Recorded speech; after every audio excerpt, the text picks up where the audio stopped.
Hello, everybody. I want to make a quick video for the written assignment number 2, which is due on this Tuesday, February 9th, but you know how I am. It is fine to take a couple extra days. I do want you to have that time. February 9th is a good guidance so that you're keeping up with the work in this course. You don't want to fall behind. Okay, so yeah, I go to written assignment 2. Click on it, just like before. It's under content. I move things to the top. Okay, so written assignment, descriptive statistics, this is what I do. I click there. Okay, I've added a couple things if you've been here before. We have the descriptive statistic, the description of the assignment and the assignment template. I've added the Excel for week 1 homework. There we outline the steps for doing the graphs. Things like, well, we click on it, get it up there. I've already downloaded it. But there you see it, you know, the bar chart, the pie chart, the histogram, relative frequency histogram, all of these things, okay? So for your first week 1 homework, you've done the graphs that you really are going to do in written assignment 2. Okay, so that's right there. You don't have to go searching for it. Now, let's bear in mind the free web applets do beautiful graphs. We did them by Excel. Free web applets do as well. Okay. All right. I also put this video. If you remember right, this video helped us with central tendency and dispersion, right? It did everything all at once, right? Now we just had to go do that. We're talking about our mean, mode, median, standard deviation. I believe the range is in there, although not hard to calculate. Everything you could possibly want for the written assignment too is in Excel quickly, okay? All right, now, one thing we do have to bear in mind, we need to go back to written assignment 1, get our data. Get our data.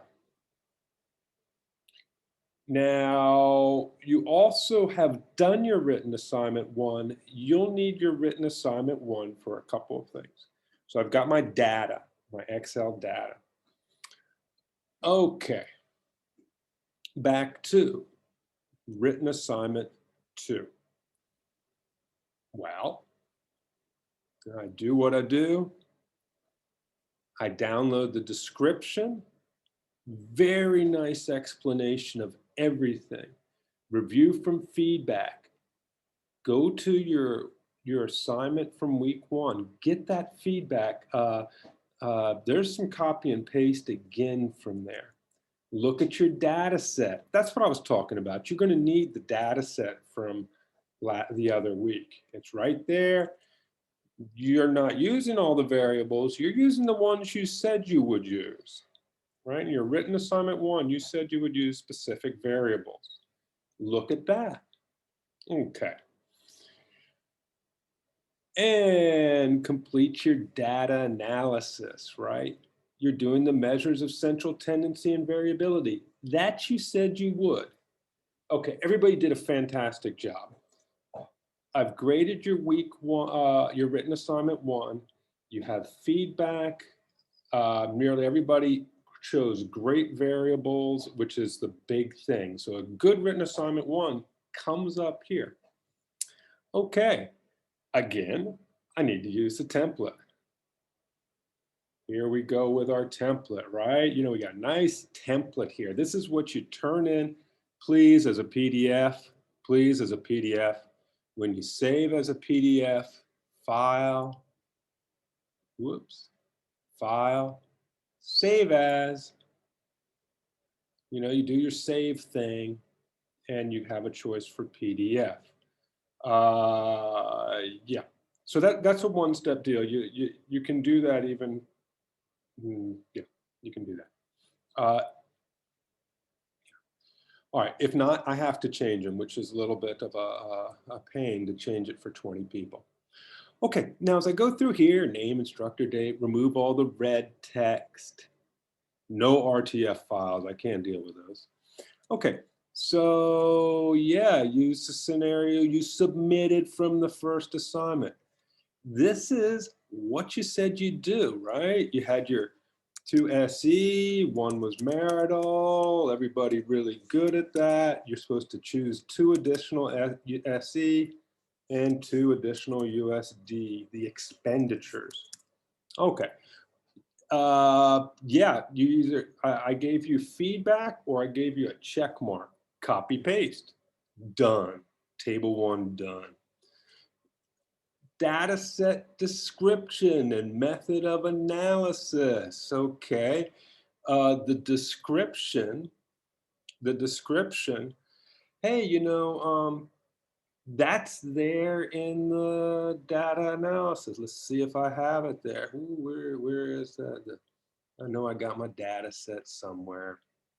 You know, gonna lose it here. This is where did my data set go? Oh, there it is. I go to my data set. Again, that's the description.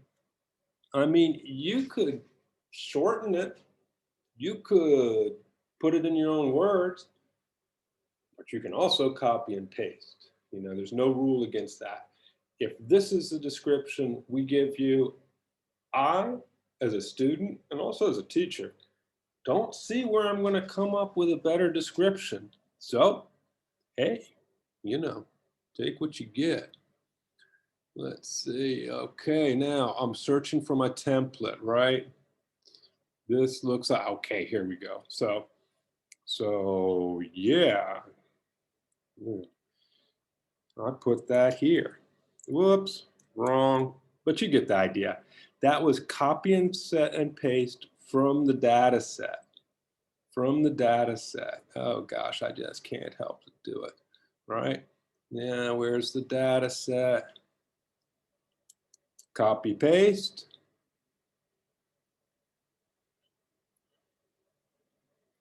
Come down here. Copy paste. Your method of analysis. Right. Your method. What methods are you going to use? Okay, well, that's what we're going to use one of 2 things here. Hey, come on, stop this. Let me get this bigger. Oh, you know, I've got this, this won't, there we go. All right, so I make it bigger. Okay, what were the methods? You're either going to use Excel, web applets.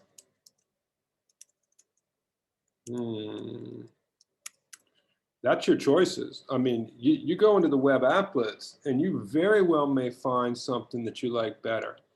Little word of advice.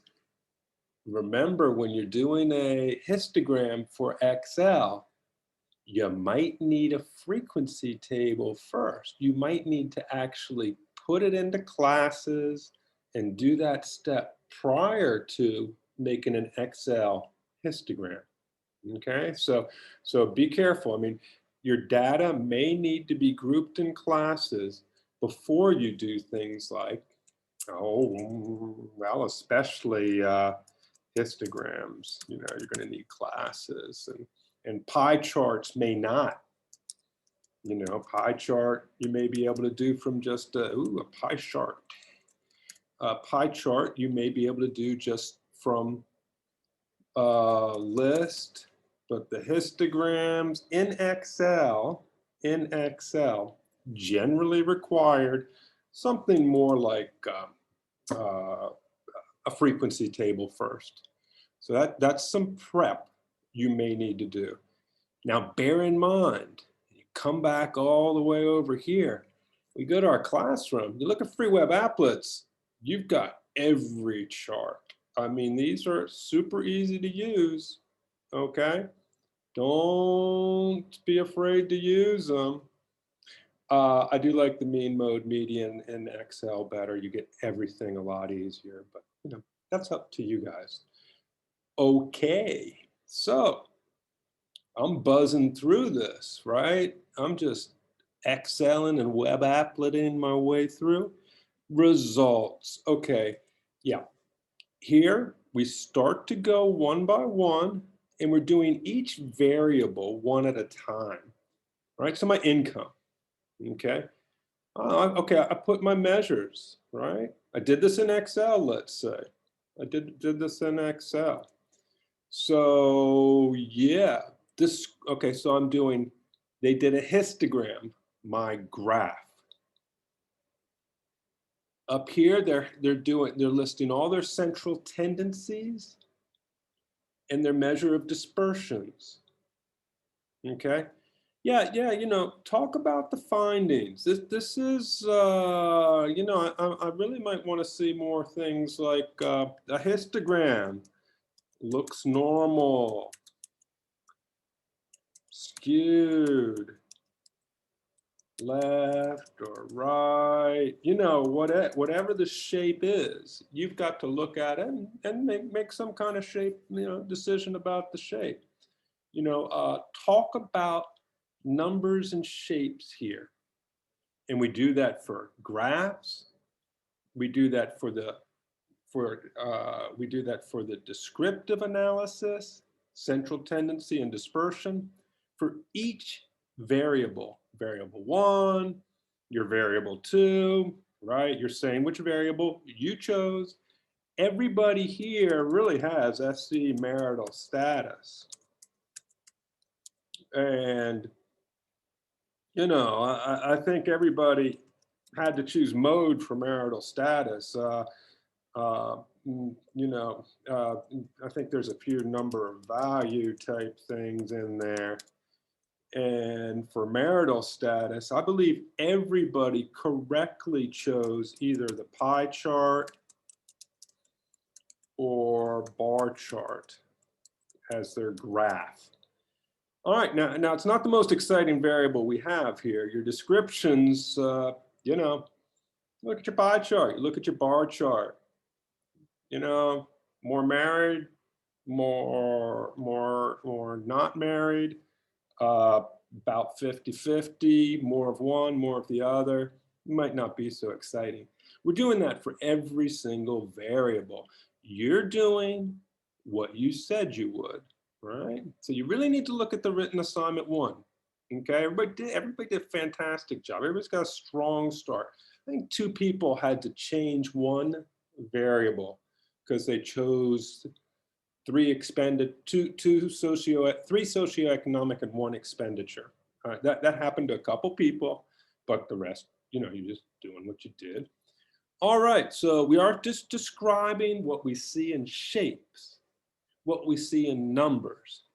Then down here, this is where we go with our conclusion, right? Or discussion about the whole thing. I mean, what can you really conclude from this? And you're looking at the shapes of the data. This is where you would talk about, hey, for income, it wasn't very spread out. Whereas expenditures for education were all over the place. Or expenditures for education were much lower than mine. Or I have TA. I got all my my education expenditures for free. You really can give me a couple good paragraphs here, right? And it's not something I can say necessarily, do this, do that. I really want to hear what you say about the data. Okay, that should really get you started on all of this. I think that really is a, kind of what I wanted to say. So yeah, I'll stop the recording, and good luck with the written assignment. And